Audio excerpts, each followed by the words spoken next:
Hello, and welcome back to Another Path Recap. My name is Chase, and I'm one of your narrators. Today, we'll be taking a look back at Season 2 of Another Path. If you're new to the show, welcome. To those returning, thank you so much for sticking around, and of course, thank you to our Patreon backers, Zan, Carlin, and Atan, for their support. If you'd like to support the show, please check us out over at Patreon, patreon.com/ghostlightmedia. With that, sit back, relax, and enjoy your trip back down another path. The world is changing. 51 years ago, the War of the Wilds came to a stalemate.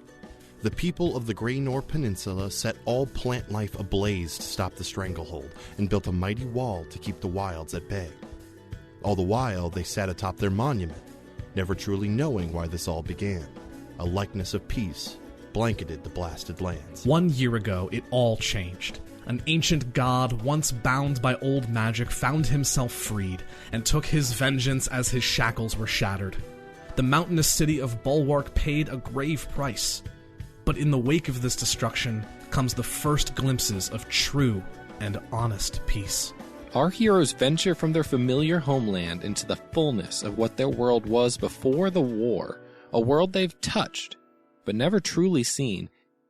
They find themselves caught between a land that has tried to end their lives hundreds of times over, and a country they helped decimate. Under the Canopy, they seek glory, truth, and salvation. The world is changing, and their hands will guide it. This is the story of the group previously known as the Aegis III. Soldiers, smugglers, and sons who found themselves caught in the tumultuous tides of gods, kings, and powers beyond their initial understanding. After spending a year of their lives in hiding after triggering the event we now know as the Decimation, they are now called upon by the leaders of their enemy, the Wilds, to help broker peace between the two warring countries, and to aid the re-ascension of the recently freed god, Amareya Dejani. They are Mordecai Greenstone, the shifter barbarian and druid. Reeling from the loss of his brother Mako during the decimation, Mordecai spends a year hard at work, grappling with his heritage. Only ever having ventured into the wilds as a spy, he struggles to imagine how he can view this country as his homeland. Zephyr Shenastiliath, the Dragonborn warlock and bard. Zephyr ensured the story of their deeds was recorded and committed to memory, so that all may know the truth of the atrocities committed by the late King Greynor. Getting to see the mages he smuggled to safety in the past find a new, free life underground brought him comfort, but the time to continue forward draws near. Captain Jackson Silver, the elven fighter and cleric. In the wake of freeing Amareya Dejani, Jackson swore an oath to the emancipated god to help him regain the power that was taken from him and restore him to his rightful place in the Pantheon. The path will be long and dangerous, but a vow is a vow, and Amareya deserves justice. The day has come for the former Aegis III to begin their journey into the wilds. Their destination, the city of Lee, the capital city of the wilds. Joining them is the godling, Amareya Dejani, who keeps his red draconic scales hidden away most days. Their old friend Bailet Haram, more affectionately known as Master B, a black dragonborn warlock who was with them when Amareya was freed, and an amber-forged scout known as Gamma. Gamma informs them that they will be traveling underground for several days, their wagon being pulled at a steady pace by a horse of a similar construction to the amber-forged. Once they enter the wilds, a new guide will take them to Lee. The venture is dull, tedious, and often very dark. Long stretches of travel take place in total darkness and in relative silence as to not startle any subterranean dangers. Their only true obstacle comes in the form of an ambush by a group of pallid gray-skinned dwarves, one of which piloting a strange mechanical construct. They are defeated, and Amareya's gifts of the forge are able to repair the damage to one of the Ambersteed. While picking their pockets, Zephyr discovers some strange steel coins, one side stamped with the image of a brain. The group emerges into daylight, and deeper into the wilds than even Mordecai had previously ventured. Lush greenery surrounds them, birds sing and animals chitter, and the former Aegis 3 begin to realize just how perilous their journey may be.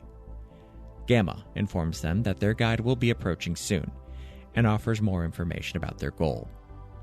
They are not the only group on the way to Lee. An official delegation from Graynor will be making their way to the Wild's capital, as well as a retinue of Amberforge from their previous hideaway, the underground city of Erden. Jackson, Zephyr, Mordecai, and Baelit, as the first-hand witnesses to Amarea's fate and the key to his freedom, have been called largely to represent him in these meetings. As Amarea recalls, he was worshipped as a deity to many beyond the Wall, and the leaders of the Wilds quickly learned of his freedom. A dwarven figure rides into the clearing, mounted atop a mule. This, they learn, is Chiron. Chiron will be their guide the rest of the way to Lee. A veteran explorer and ranger, he quickly sizes up the group and asks if they are the group known as the Decimators. A dawning and damning realization falls over the group, as they are no longer the Aegis 3. Nodding solemnly, and with their new guide in tow, the Decimators begin this next leg of their journey. Along the way, the Decimators take stock of their goals. Mordecai, taking a stroll around their camp in wolf form, stumbles into the realm of his old friend, the Wanderer. With the patrons now freed, they can now expand their reach and reestablish connections with those of the outside of Graynor. He goes so far as to give Mordecai his true name, Saunter o' Wind, so that he may invoke it to find his fellow followers. Zephyr butts heads briefly with Amarea, who suggests that the leaders of the Wilds may be keeping artifacts of power hidden away, in which case he would need to steal them back. Zephyr declares that he will do what he can to aid Amarea, but he will not steal for him. He does not want to repeat the decimation at Lee. Taking a walk to clear his head, he has a strange run-in with his patron, the Deep. He is shown a strange, repeating series of rooms in an uncomfortably dull light. After attempting to navigate it for some time, the Deep reveals itself to Zephyr, explaining this ever-repeating maze is where the fallen warlocks of the Deep go, should they ever fail. It apologizes to Zephyr, saying that he was not intended to see this. Jackson and Amarea discuss what the future holds for him. The end goal for Amarea is regathering his old power, becoming unto a god once again. Jackson realizes this will mean that, if all goes well and their goals are completed, that Amarea will depart this mortal plane and Jackson will be left behind to carry the torch. Jackson ponders the future, though still firm in his convictions. Chiron explains over a map that he'll be taking them a more roundabout way to Lee, as to avoid any unnecessary nastiness. They will be passing through a number of settlements, the first among them being Senge, a large market town. As they arrive, the Decimators see for the first time what normal life is like in the wilds. They see peoples of all sorts, including those they've rarely ever seen. Elves, shifters, goblins, minotaurs, kobolds, and more.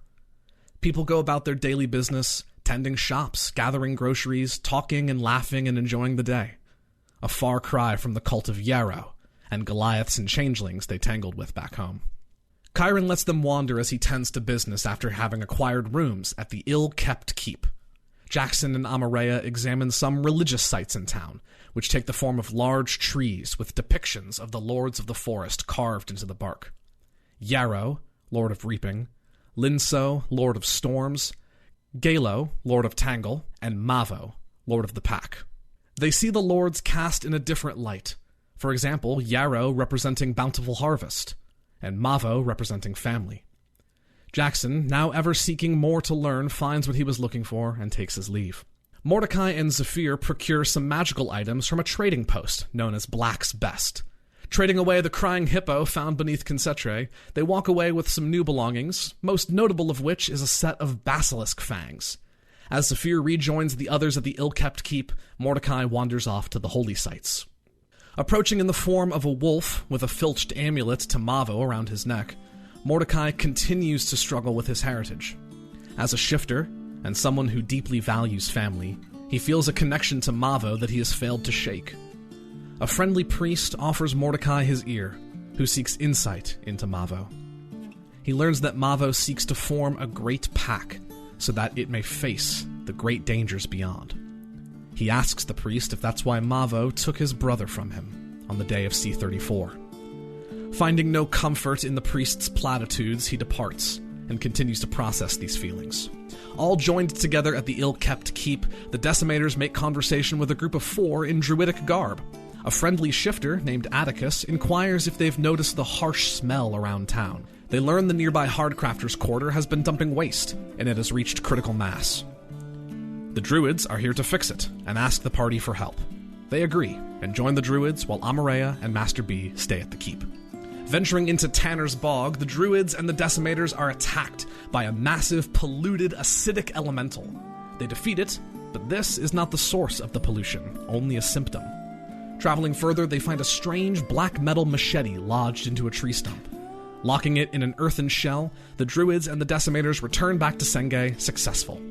They learn the druids hail from a group known as the Batulan Brotherhood, and while taking the chance to talk to a shifter of the wilds, Mordecai learns that he and Atticus just so happen to be cousins. The members of the Brotherhood hand off a symbol of friendship and continue on their way to dispose of the artifact.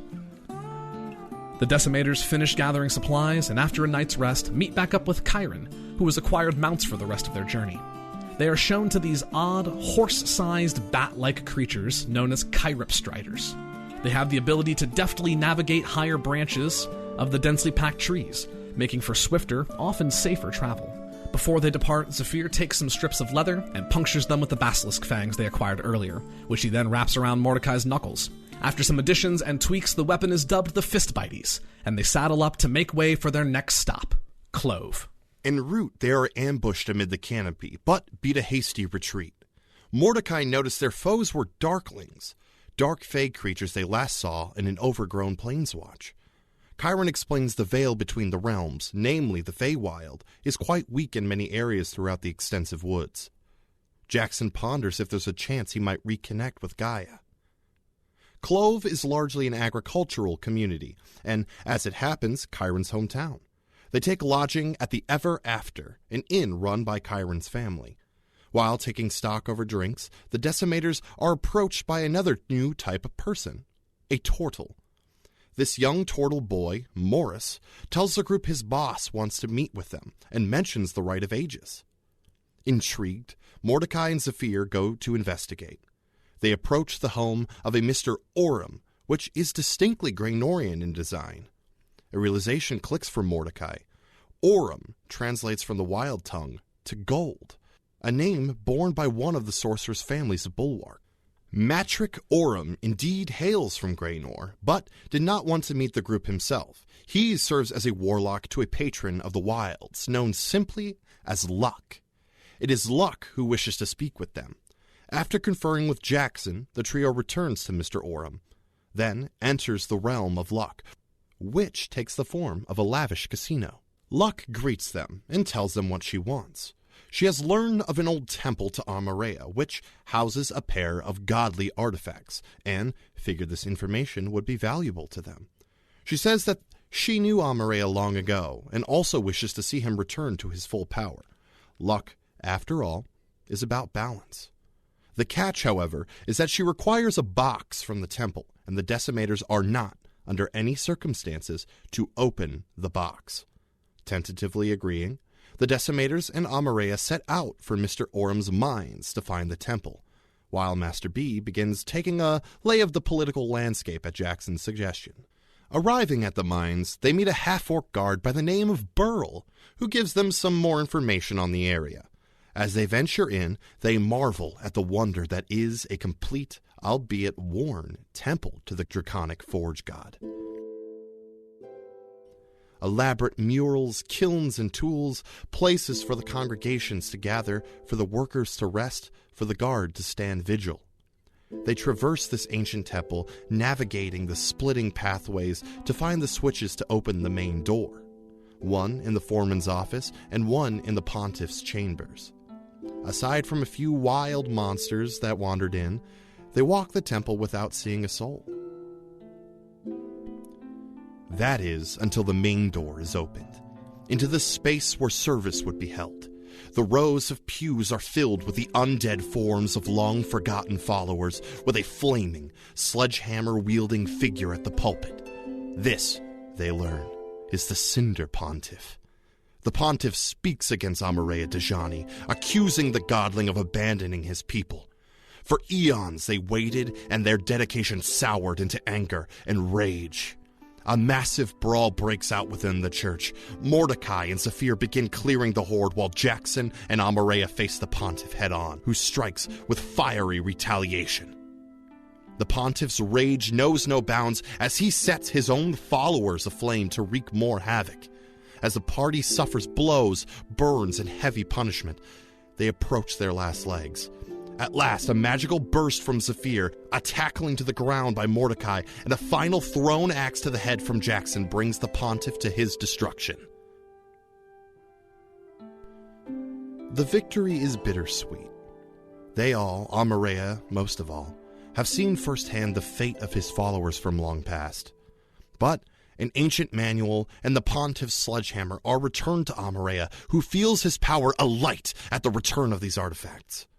And, in addition to retrieving the box requested by Luck, the Decimators each find a reward to take with them.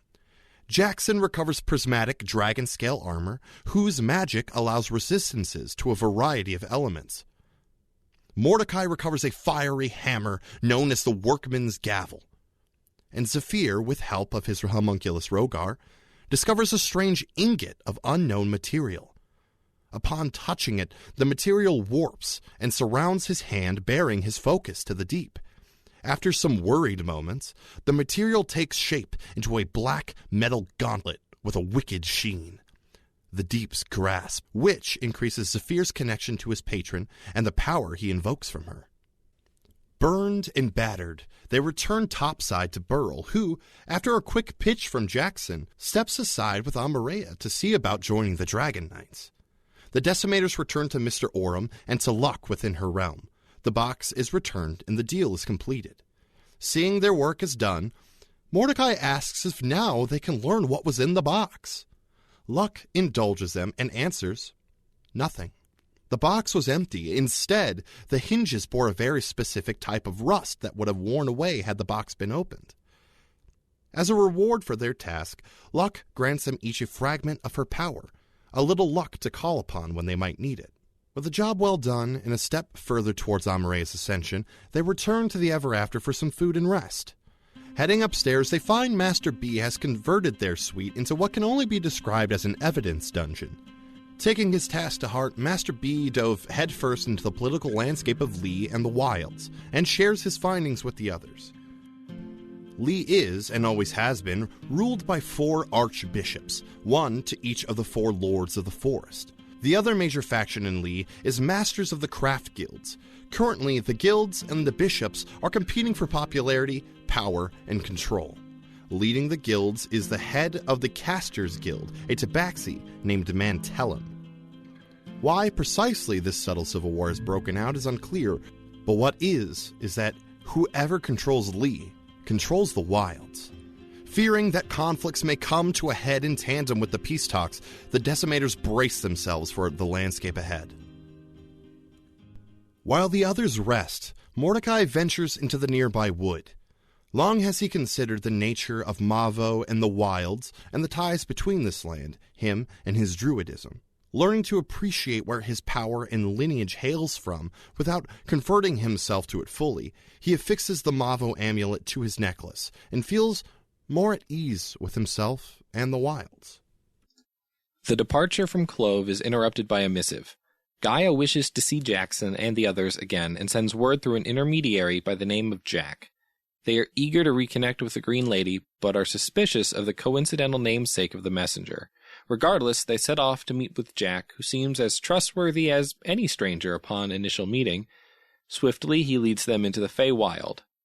Just as the Decimators had only skirted the edges of the wilds, overwhelmed by the fullness of them, so too was Jackson quickly overwhelmed by the entirety of the Feywild. and the bitter reminder that the last time he stepped into the realm of Gaia was as a human. He finds comfort in his companions and Amareya, and he finds his balance again. Jackson humbly takes caution and hands off his weapons to Amareya and Mordecai, concerned that his instincts may lead to needless harm. United and uneasy, they continue to follow Jack through the Feywild. Cutting through a clearing, the group spies a massive creature drinking from the pool in the center. Zephyr notices that Jack has vanished, and this large, lizard-like creature looks hungry. Mordecai acts quickly and charms the creature, but a second one approaches from behind. Mordecai urges the first one to depart, which it does, in the blink of an eye. The remaining, aptly named Blink Rex, attacks the party but is quickly dispatched, only to reveal the mocking laughter of Jack up a tree.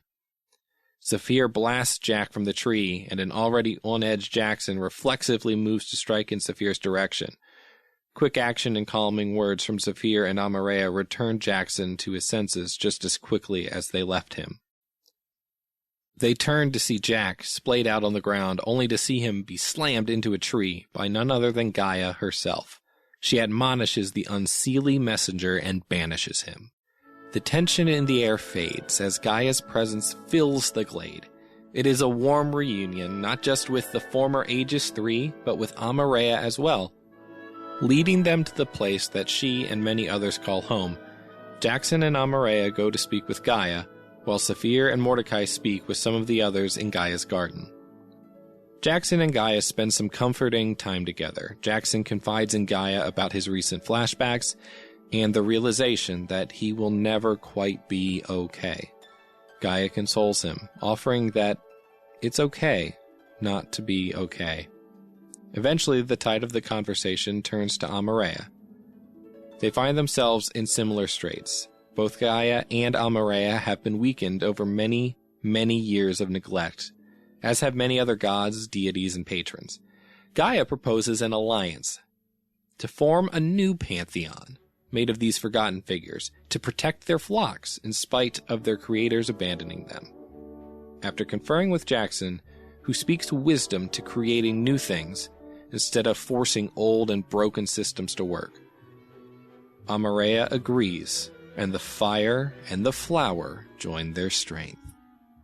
Meanwhile, Mordecai and Zephyr are entertaining some of the denizens of the garden, and Zephyr is reunited with an old friend, Yandi, the gnomish druid he helped to smuggle out of Despera so long ago, and who he later discovered had been taken captive in the mage prison, the Hedron, in Concetre. They reconnect and learn that practically all of the prisoners of the Hedron were released, including Mordecai's uncle, Cenis. Eventually, Jackson and the rest return, and Gaia bids them farewell from her garden. Much to their surprise, their jaunt through the Feywild landed them much closer to Lee than originally planned, and with a couple of days before they are expected. Making their approach in the midst of winter holiday, they accept the hospitality of a local farmer, Gaudium, and his family, at the Far Reach Farms. They enjoy their company and try to take the temperature of the city concerning the guilds and the bishops. Gaudium, a working man and a follower of the Lord of Storms, sees the middle ground between the two sides. Urged on by Chiron, the Decimators eventually depart, thanking Gaudium and his family for the kindness and holiday cheer. The Decimators, with Chiron in tow, venture into Lee for the first time. As wintertime festivities surround them, Chiron leads them to a tavern, the Locked Cask. They meet with the proprietor, a yellow-scaled dragonborn named Ed, and decide to split up to take in the city for a bit. Jackson goes to get a feel for the military presence in town. He winds up at a bar called the Favor and Protection, posing as a soldier of the wilds. He gathers information and finds himself an opportunity to perhaps serve as an armed security for a meeting of the guild masters coming up. Zephyr finds a tailor shop, the Fanciful Duck, and its proprietor, a finely dressed and well-trimmed dwarven man named Bryce. After indulging a bit in Bryce's wares, Zephyr discovers that across the street is a loud and rowdy building. Bryce informs him that that place is called the Hood and the Fist, Lee's #1 spot for anonymous bare-knuckle brawling. Dashing through the streets, Zephyr collects Mordecai, and after acquiring an eagle mask from Bryce, sails headfirst into the ring. Mordecai adopts the mantle of K-Root, the Eagle, in honor of his deceased brother, and handily wins his first few matches. The operator of the Hood and the Fist, a man named Mick, informs Mordecai that later on in the week they would be featuring group bouts and magic bouts as well. Taking his victory pay in steel coins and tucking the information away, Zephyr and Mordecai return to the locked cask to meet up with Jackson and the others. During the evening, Mordecai charms a mouse with a very deep voice to help guard the room. He names the mouse Hugo. Jackson received words from Addie about a strange occurrence that she experienced, including some type of magic creature she had never seen before. Their old friend, Magus Diamond, informed Addie that the creature is known as a mind flayer. Unsure what to do with this knowledge, Jackson informs her that they are well and have arrived in Lee safely. They go to take their rest and prepare for the next day. Planning to split up once again, Zephyr and Master B go to investigate the Temple District. Jackson follows through on guard duty for the Guildmasters, and Mordecai and Chiron return to the Hood and the Fist to take a walk about town. Zephyr and Master B catch an early drink at the bar called the Unstrung Bow. Chatting with the gnome barkeep Benicio, they learn that the archbishops will be leading a procession just outside soon, leading up to the main temple of Lee to hold service for the holidays. The Dragonborn warlocks step out to watch, and eventually follow all the way to the temple known as the Hall of Open Secrets. The hall is named as such due to its acoustics. Voices, even whispered ones, are amplified and can be heard well across the hall. Zephyr and Baelit also learn the identities of the archbishops. Messus, an elven woman, is the Archbishop of Reaping. Turbedo, a shoebill Aarakocra, is the Archbishop of Storms. Grex, a shifter man, is the Archbishop of the Pack. And Ligo, another elven woman, is the Archbishop of the Tangle. Accompanying Ligo is a halfling individual known as a Gus, or the Speaker of the Tangle. Ligo, they learn, is mute and communicates through hand gestures, which a Gus translates. The sermon the archbishops give centers on forgiveness, an apropos topic with the peace talks just a few days away. Mordecai returns to Mick at the Hood and the Fist and learns more about the types of bouts held, as well as the clientele. One of the guildmasters, Mo, of the Builders Guild, is a frequent guest. Mordecai leverages his performance for some FaceTime with Mo should he win. After that, he and Chiron take in the city. Mordecai finds a small, worn-down worship area to the Guides, the gods of Graynor Peninsula, as well as a temple to the Lords of the Forest, though not as opulent as the Hall of Open Secrets. Within, he speaks with a Mavo priest. They discuss family, what family means to Mavo, and what Mavo means to being a shifter. Feeling more comfortable, Mordecai mentions his father's service as an acolyte to the faith, and any such records there would be of him. He learns that such records, if they exist, would be held in the Hall of Open Secrets, but records from that time are few and far between. There was an upheaval some 20 years ago, and a change of leadership among the archbishops truly overnight. Only Messus, Archbishop of Reaping, remains from before that time. Jackson departs for guard duty, and ends up in a meeting with almost all the guildmasters. The only ones absent are the heads of the Builders, Beastmasters, and Casters, the most latter of which is Mantellum, who Master B warned them all about. The meeting itself is quite boring, but Jackson gets the chance to talk with fellow security. According to one, Mantellum is powerful enough to take on any of the archbishops alone. They feel confident that Mantellum can take power when he wants to. Jackson also learns that Mantellum is a relative newcomer, being otherwise unknown until he made a splash some 2 or 3 years ago. The previous head of the Casters Guild was killed in a scuffle with Holy Guard, and Mantellum succeeded them. Completing his mission and receiving his payment, Jackson finds a folded note in his pocket. The note reads, "The people rise. Join us and be heard." The info leads to a rally for Mantellum and his movement. The Decimators reunite and exchange information. With a day left before they are expected to meet with the archbishops, they try to keep their options open. Despite tensions brewing between the bishops and the guildmasters, this is not the reason they came to Lee. They came to facilitate peace and restore Amaria. If things escalate, there's room to reconsider, but for now they do their best to lay the groundwork for future options. Jackson and Zephyr will join Mordecai in the ring at the Hood and the Fist to try to gain some face time with Mo, while Balit and Chiron go to the rally Jackson learned about. They visit Bryce at the Fanciful Duck and acquire more masks for fighting, a badger for Zephyr, and a pair of green-tinted shades for Jackson. Into the fray, Zephyr takes on a magic bout, while Jackson and Mordecai team up for a 2-versus-2 mixed bout. The entire party emerges victorious, and they are rewarded with their choice of some fine magic items. Zephyr takes the Coin of Redux, granting him a one-off, very brief reversal of time. Mordecai takes the Pendant of Eagle's Watch, allowing him the ability to cast his vision high into the sky.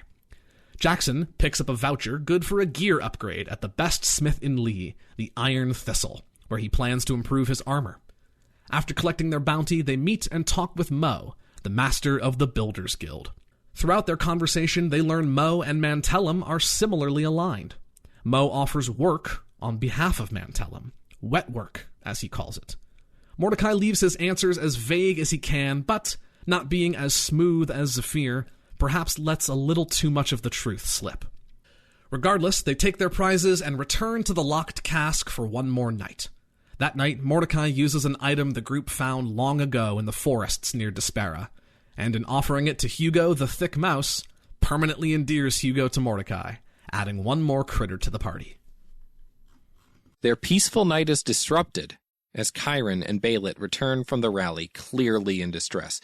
Chiron holds it together just long enough to make it to the privacy of their rooms. He reveals his hand, which was crushed and practically destroyed. The group performs what healing they can, but the extent of the damage is well beyond their capabilities. Balit tells them the building the crowd was gathered in collapsed mid-speech. It is currently unclear how many casualties there were. Chiron and Balit got out as quickly as they could. Their collective fears of conflict disrupting the peace talks are growing more and more palpable. The following morning, Jackson awakes to find Amareus speaking with Chiron, observing his injured hand.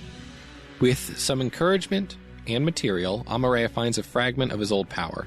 He melts steel coins within his hand, and with Chiron's permission, molds the metal into Chiron's broken hand. Chiron screams in pain, but it is well worth it, as his hand is mended and the molten steel becomes one with the limb.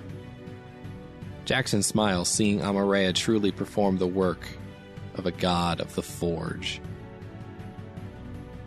The group departs the locked cask and circles around to the front of the city, putting up the guise that they were just now arriving.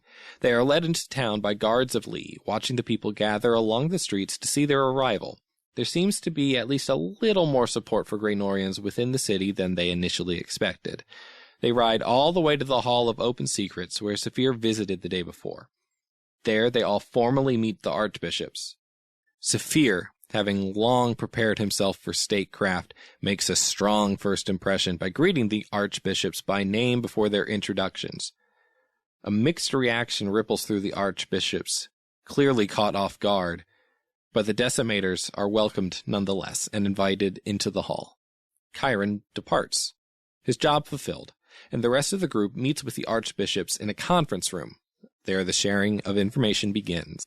The archbishops fully admit to having spies and scouts tracking the progress of the Rite of Aegis, and they are aware of the events until the Aegis III ascend the mountains into Bulwark. They have no knowledge of what transcended within or upon the mountain until a dragon burst forth. They reveal that Amareus was the reason behind the War of the Wilds. The Lords of the Forest issued their commands to the archbishops, and the war was set in motion. Interestingly, however, the archbishops were not aware of the breadth of the Lord's reasoning until after Amareus was freed. The bishops knew that the Lords of the Forest were seeking something, and they had been doing so for centuries. At some point, their attention had been directed to the peninsula. The actions of the archbishops were largely guided by faith, trusting in the guidance of their lords and gods. So for decades, a war was waged by the Wilds without clear motivation. The Decimators ask about the encounters with factions from the Wilds, the attack at Geitworth Academy, the burning scarecrow at the inn out there, the madman beneath the temple in the forest near Despera, and the force led by Mordecai's uncle beneath Concetre. All but the last are dismissed as the actions of an extremist group, the Hunters. The attempt to destroy Concetre was primarily aimed at the Hedron, the mage prison. Archbishop Grex made his distaste for the Hedron readily known. The bishops acknowledge the existence of the Hunters, but plainly state that they were at war, and the Hunters weren't their problem. Not looking to disrupt the peace talks to come and begin a tally of casualties, the meeting comes to an uneasy rest until the question of what comes next is asked. Out of the window, their attention is drawn to a golden forest on the horizon. The autumnal line, it is called.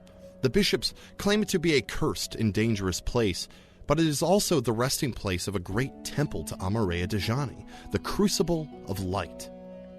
Taking the shape of a dragon carved into the mountain, it is there the archbishops believe Amareya will be able to fully regain his power. The bishops have arranged for a guide to lead the Decimators and Amareya through the autumnal line and see their quest to completion. The bishops as well find an end in seeing Amareya, the entity their gods spent so long searching for, return to his rightful place in the celestial plane. As things are wrapping up, there's a commotion at the door. Mo, the guildmaster, forces his way into the meeting, enraged at the bishops. He accuses them of being responsible for the attack at the Mantellum rally, which the bishops ardently deny. Mid-conversation, Mo notices the Decimators and recognizes them despite the disguises they were wearing previously.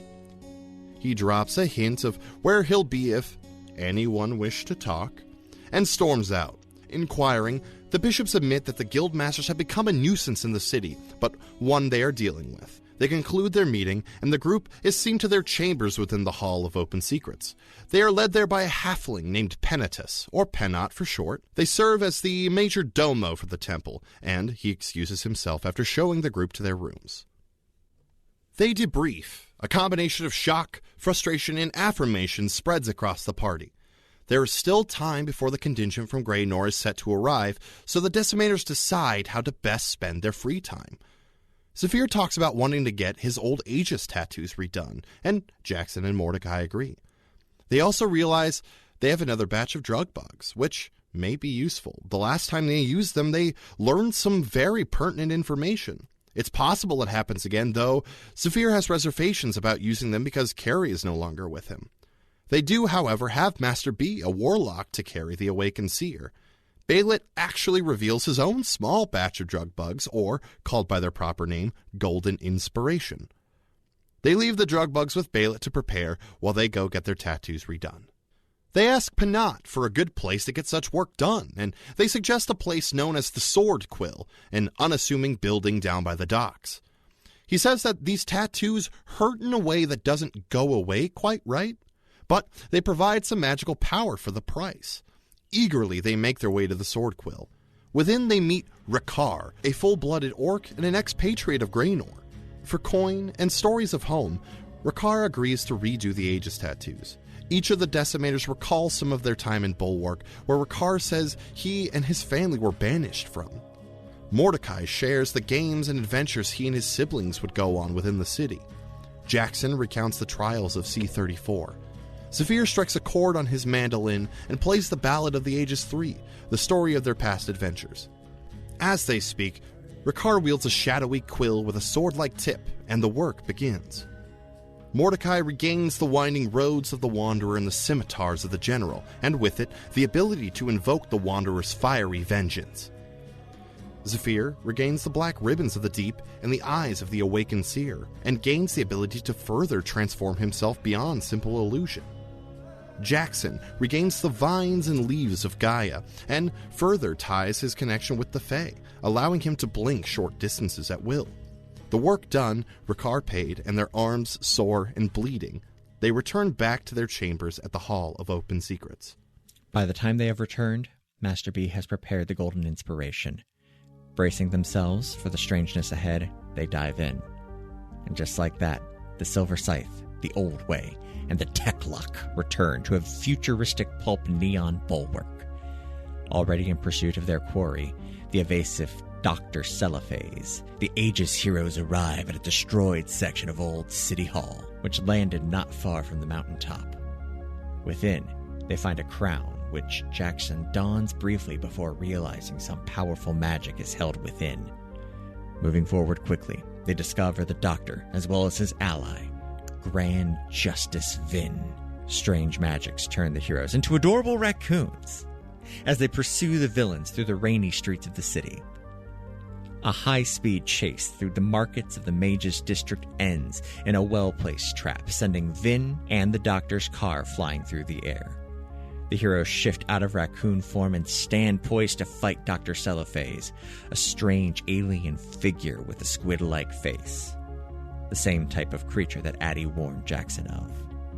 In the midst of the battle, Jackson finds himself stunned by the creature, but then freed by an outside influence that reached into his mind. He realizes it's the voice of the missing and presumed dead Mayor, or rather King, Graynor. In that moment of lucidity, the Mind Flayer is struck down. Master B appears shortly after, destroying some pursuing Amberforged. He has taken the mantle of the Unflinching, another hero of Neo Bulwark. Reunited and the threat past, it was time for answers. Carrie appears high in the sky, in a place where the moon should be overhead. They ask questions of the Mind Flayer, of Graynor, about something referred to as the 13th and more, but answers are limited. The last piece of information that Carrie can reveal is perhaps the most damning. King Graynor isn't dead. You can't kill a lich with the phylactery still intact. A horrific realization dawning, the Decimators awake back in their chambers. The gravity of the situation quickly falls on Zephyr, a practiced mage, who explains the severity to others. Master B and Jackson quickly begin mapping out connections to their problems at large, while Mordecai helps everyone prepare for the day ahead. Mid-conversation, Baylett freezes, staring at the tattoo on his arm that marks his station, a tattoo that served as his connection to Graynor. Thinking back, Mordecai recalls his mother having a bracelet that blocked the connection. Master B fetches his own, saying he nearly threw it away. With the contingent from Graynor so close to Lee, Mordecai sends an animal messenger to his mother, telling her to don the bracelet if she has it. The Decimators discuss the ramifications of Graynor being a lich, the possibility of every King Graynor being the same King Graynor, and the scope of power he must possess. They feel the need to alert Archdruid and Leia as soon as possible, but privately. They agree to ride out and meet the Graynorian ambassadors before they arrive at the gates of Lee. The Decimators leave at dusk and meet the Graynor contingent outside the walls near Farreach Farms, where they first stopped in the area. They see soldiers, Amberforged, and some familiar faces in the form of Colonel Coppersot, Grand Justicar Vin, and, of course, Archdruid Leia Sebulwark. Mordecai and Zephyr quickly fill Leia in on what they've discovered in private, while Jackson and Amareya stand watch outside the tent. Leia reels at the information and uses a magical mirror to contact their friend Magus Diamond back in Despera. Together, they put forth some sort of plan. Diamond says she has people she can call on to investigate and find this crown. Satisfied, she bids Diamond farewell and asks the two what their next step is. Mordecai shares their plan to venture through the autumnal line and restore Amareya. Leia grows tense at the mention of Amareya. Zephyr, with his gifts from the deep, is able to read Leia's surface thoughts. All that's going through her head is a repeating phrase. He killed my son. Leia calls in Amareya to talk privately. Mordecai insists he stays, and Leia permits it. Leia, calm but stern, lays the blame for her son Mako's death at his feet, which he does not deny. She also accuses him of pulling Mordecai away from his family, which Mordecai rebukes, saying it was his choice, and that what they're doing and have done is important. The tension simmers briefly, but Leia has one final point to make. She asks a promise of Amareya, sworn in blood to do right by her family. Firm and resolute, Amareya accepts, and the god of the forge swears a pact in blood to the Archdruid of the Graynor Peninsula. Having given Leia all the information she needs, the Decimators return to the Hall of Open Secrets and prepare for the opening ceremonies of the peace talks in the morning. The Decimators join the Archbishops outside the Hall of Open Secrets along with a large crowd, wherein Lee's guildmasters are scattered.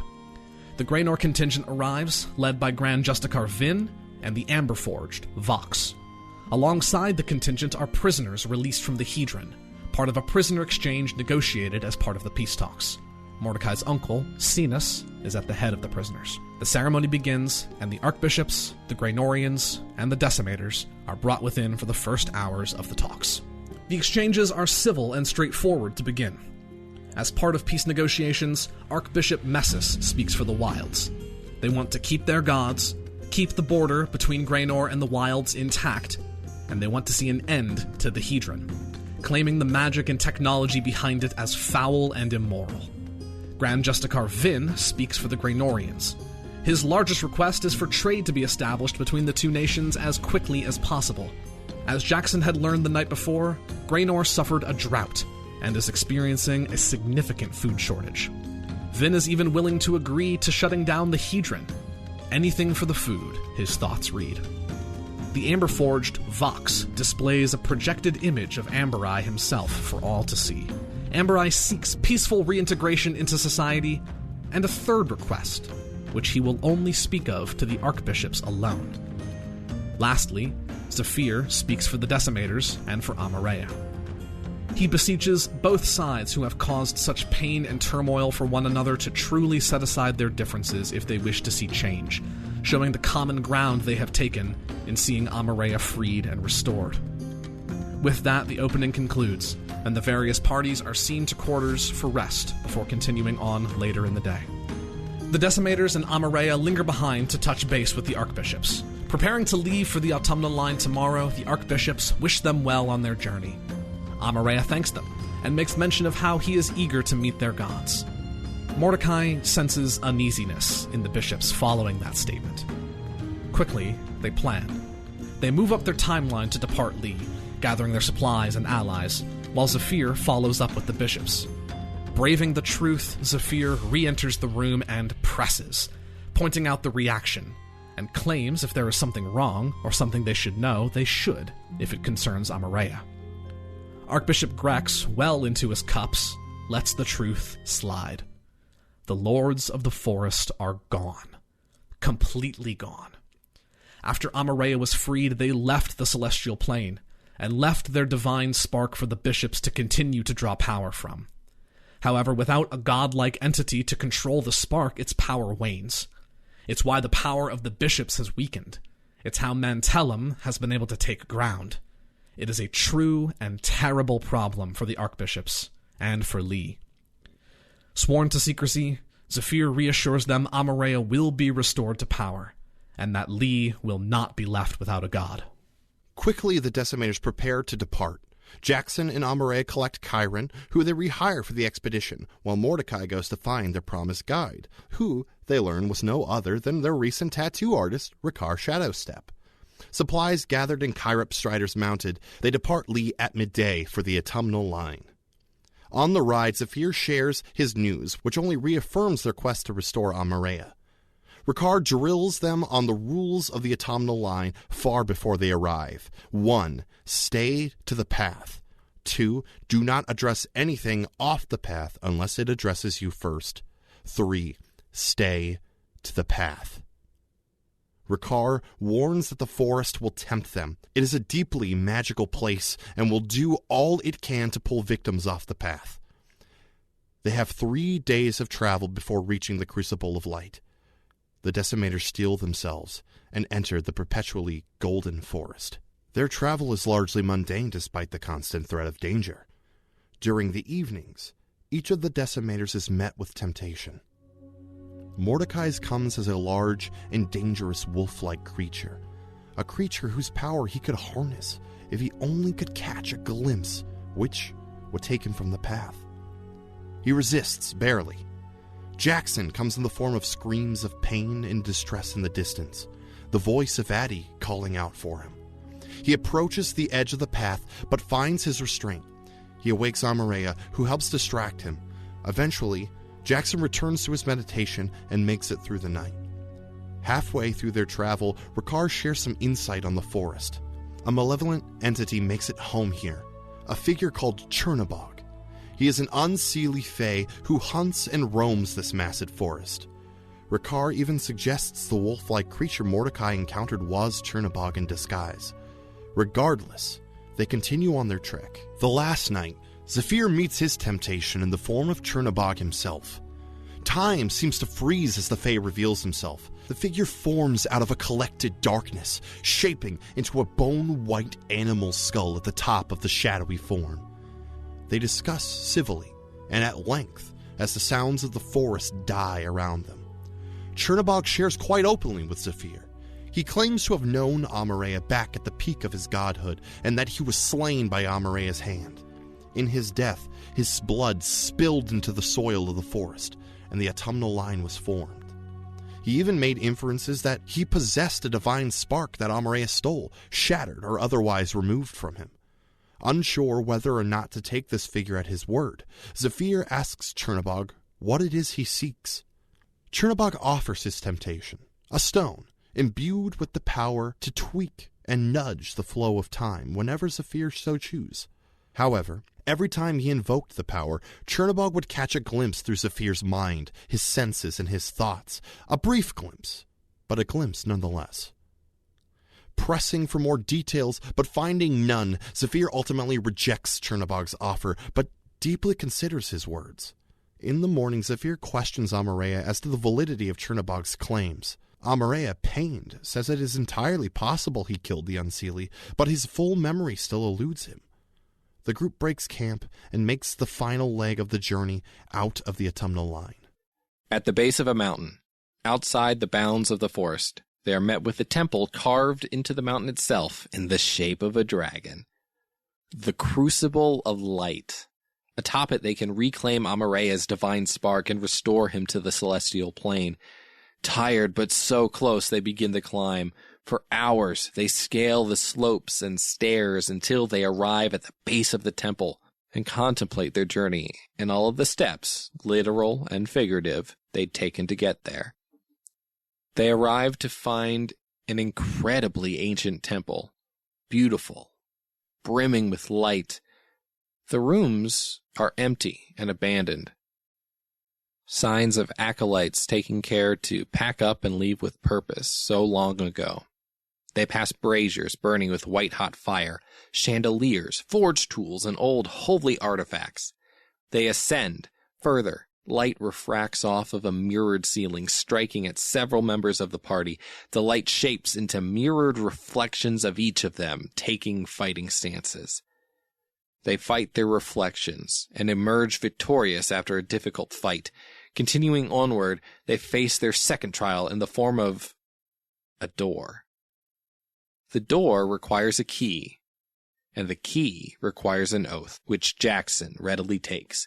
He repeats the oath as Amaraya recites it, swearing to always strive toward the celestial perfection of this world, to always try, and to walk the creative path with his brethren to improve the world around him. With the oath sworn, the path ahead opens. The Decimators approach the final trial. Atop the mountain, amid a godly forge, they see the titular crucible, which is overflowing with light. A humanoid figure steps from within the light itself, divinity made manifest. It regards Amaraya, claims to have enjoyed its freedom, but the spark was made for a god, and a god has come to reclaim it. The divinity fights the advances of the Decimators with blinding light and fire. The Decimators and their allies are pushed to their limits. Jackson and Mordecai tear into the divine form with scythe and claw. Zephyr and Chiron bombard the creature with magical blasts and volleys of arrows. Baelit forms arcane wards to lessen the terrible impacts of divinity. Blood is shed and burned away on the mountaintop until, at long last, Jackson's scythe shreds the last vestiges of defense from around the spark. and Amareya reaches forth and claims it.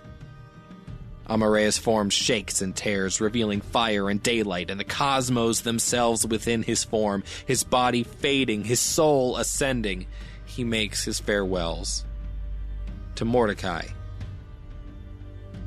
he asks him to tell Leah that his word holds. To Saphir, a reassurance that in time, an end will come. To Jackson, a simple promise that they will see each other again. As a light fills within him, Amareya gasps and shudders. Suddenly, urgently, he bids them to return to Bulwark. He speaks of Graynor and something else, and before another word can be said, his form is gone, and light fills the open air. The dust settles, and the decimators tend to their wounds. They have completed their task, but so much more still lies ahead. They take the moment to enjoy their victory, to bask in the satisfaction of seeing something through to the end, and they rest. Their mission to restore Amareya Dejani began beneath the Canopy, and their mission ends beneath the setting sun. Thank you for joining us here on Another Path Recap. And thank you to our own Griffin Coldiron, who wrote what you just heard. You can find our website and merch store at anotherpathpodcast.com, on Twitter at anotherpathpod, and our network at ghostlightmedia.net. You can support our efforts by donating at patreon.com/ghostlightmedia. A very special thanks to our donors, Nate C. and Nathan N. Or by giving us a rating or review over on Apple Podcasts or whatever podcatcher will let you. You can find me on Twitter at TQLoudly, Ryan at RyanRoll20, Griffin at GriffCold, and Zach at ThatGuyZachRob. We'll be back in 2 weeks with the first episode of Season 3, Summit. And until then, remember that it's not always about the peaks, but the climb.